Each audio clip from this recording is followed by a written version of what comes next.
Greetings glass fusers. In this video I'm going to show you how you can make some easy earrings using your scrap glass and some frit. Here are your supplies.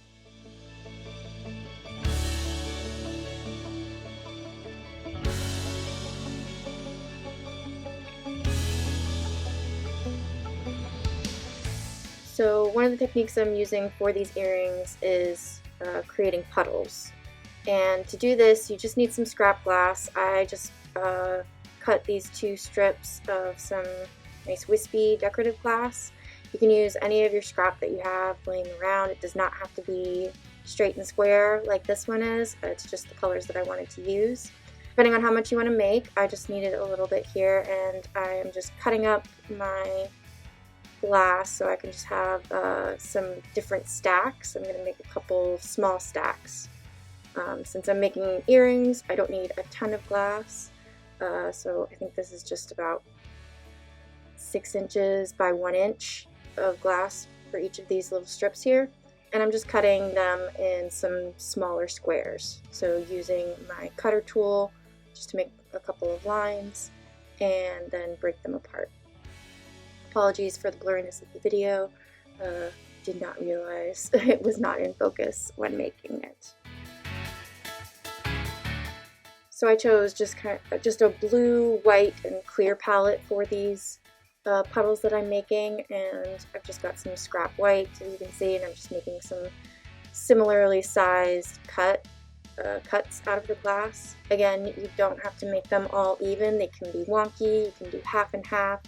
I was just trying to create a variation of my colors, so in some of them I'm stacking them light blue, dark blue, white, clear, and then I just kind of each one's switched up the order that I stacked them all in.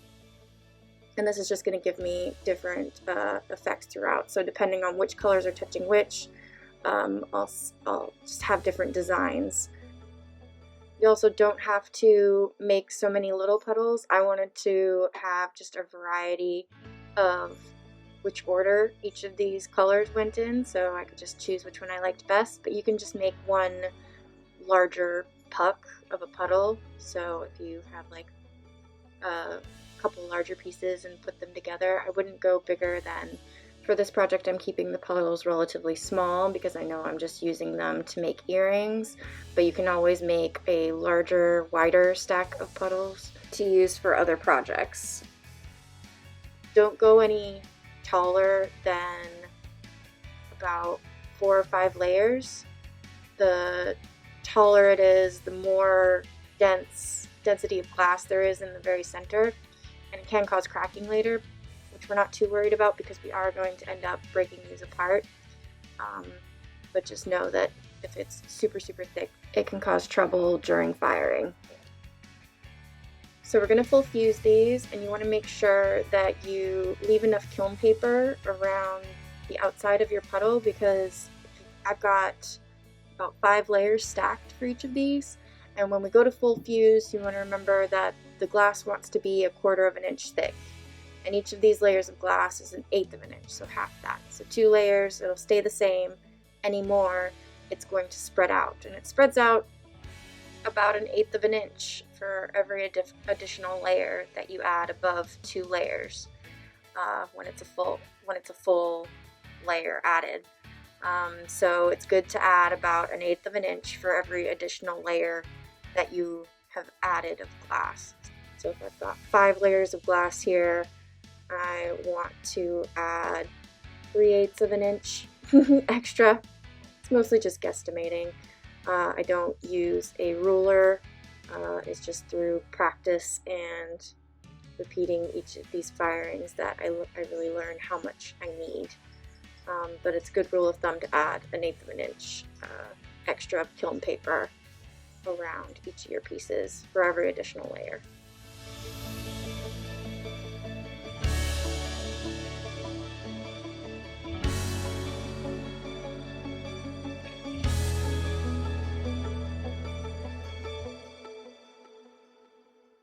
And here's a comparison of the pre-fire and after after firing to full fuse.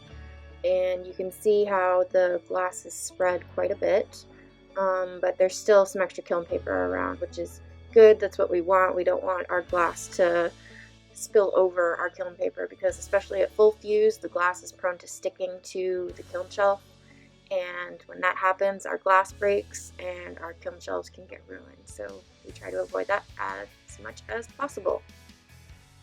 And this is just a closer look at each of my little puddles that I've got here. So I've got the 3 all together, and you can just see how the glass, the different colors have spread around as they've melted down. Next, to break up these puddles, you're going to need some newspaper and a hammer, which we have a hammer that you can use with gloves. And I usually do any of my hammering on our little rubber mat in front of the sinks, just so we're not hammering into the table and we're not hammering into our floor and causing any dents or divots. So this nice little rubber bottom, it causes the glass to bounce a little bit, but it will protect our other surfaces. So I just keep wrapping them up and kind of sticking them on top of each other, hoping that the impact on each other will also break them up a little bit. It's much better with these smaller puddles to just do one at a time, I found out. And the smaller puddles are harder to break, so it might take you a little bit longer if you're used to making just a big kind of stack for your puddle, and those breaking right away. The smaller puddles take a little bit more effort, but you can do it.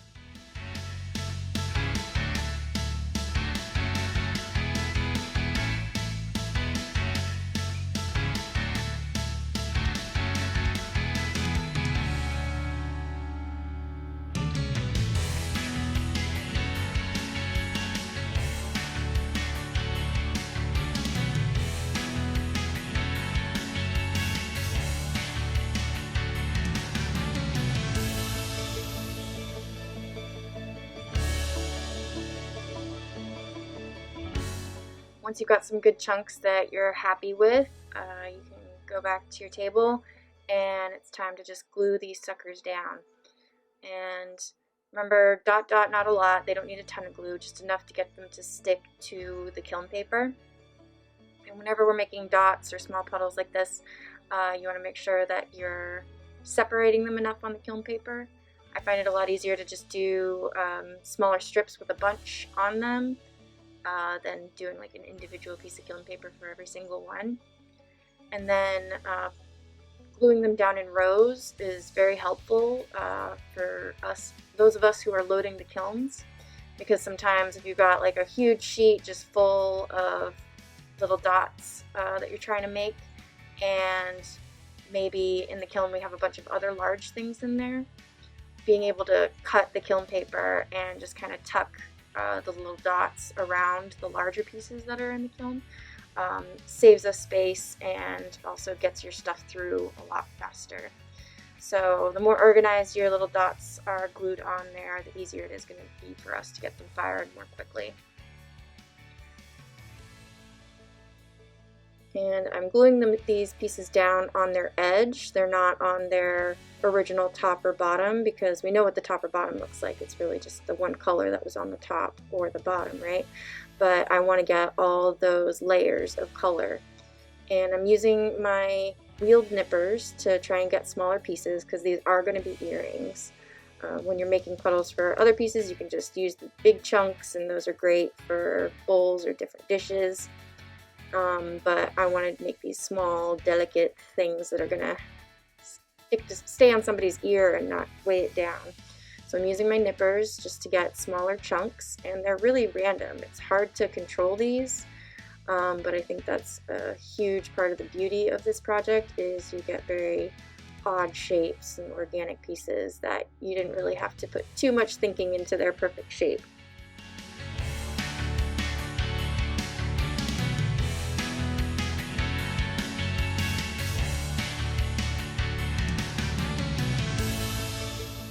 So for these pieces, I put them into a lacy contour, which isn't going to make them ball up into little dots, right? We've got really small pieces, and I wanted to keep them with their kind of irregular shapes. I didn't want them to be a perfect little dot or oblong oval or anything like that. I like the hard edges. But if you want to do a full fuse on them, try that.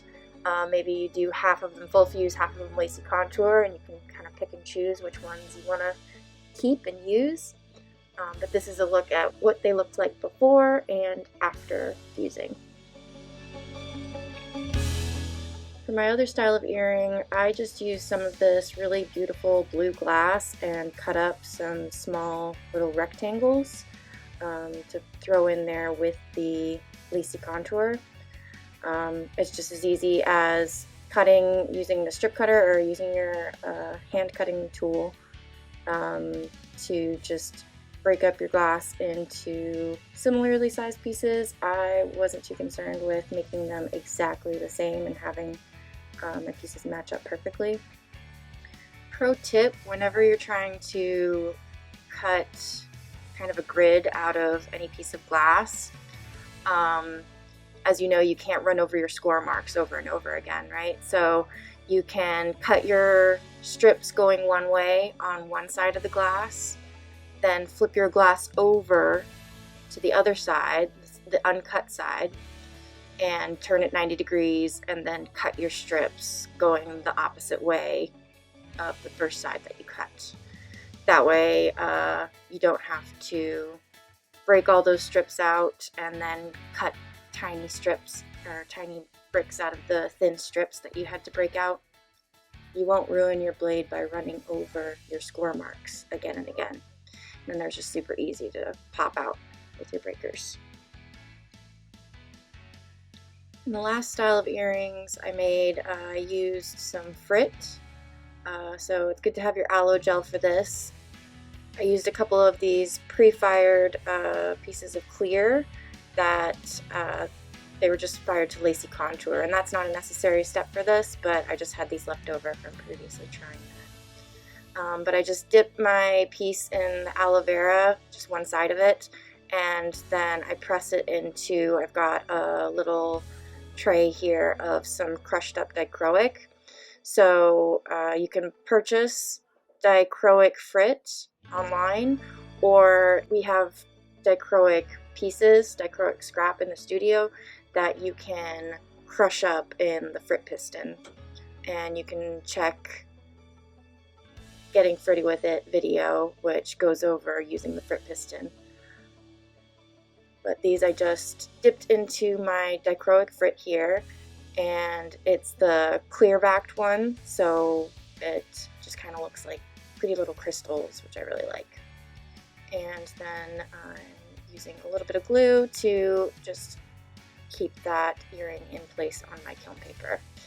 This is a little bit of a messy process. You are going to get some gooey frit filled aloe vera, just maybe under your nails or something like that.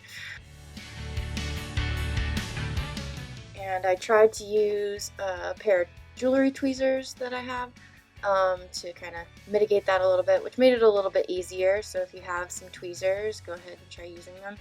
But some of my pieces, just like the triangles, were hard to hold on to, and they still kind of fell out of my tweezer grip once in a while.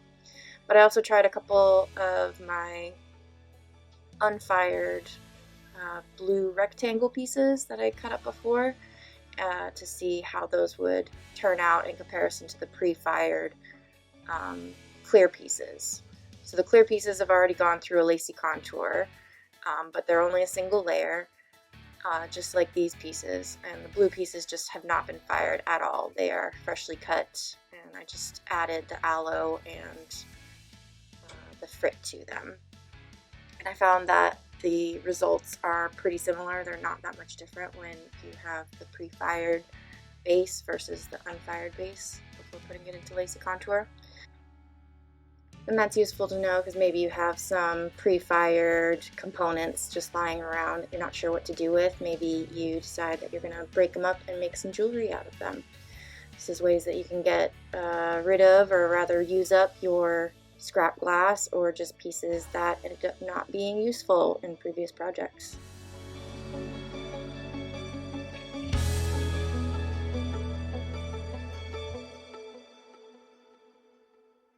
So after the lacy contour, this is what my best pieces turned out like. I really love the clear on clear pieces. Those are my favorite.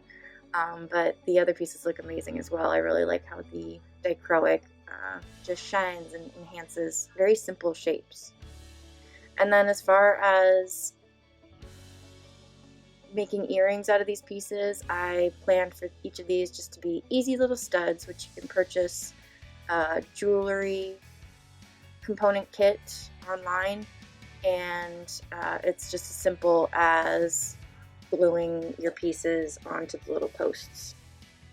I used an E6000 glue, and it is useful to use one of the diamond sanders to just rough up the backs of your pieces. That'll create a little bit of a grit on the surface that the glue can really hold on to. If the glue is on a very smooth surface touching another smooth surface, having those grooves in there will give space the glue to sink into and really hold on to your glass and make it more secure. That's all for this video. Thank you everybody for watching. See you in the studio.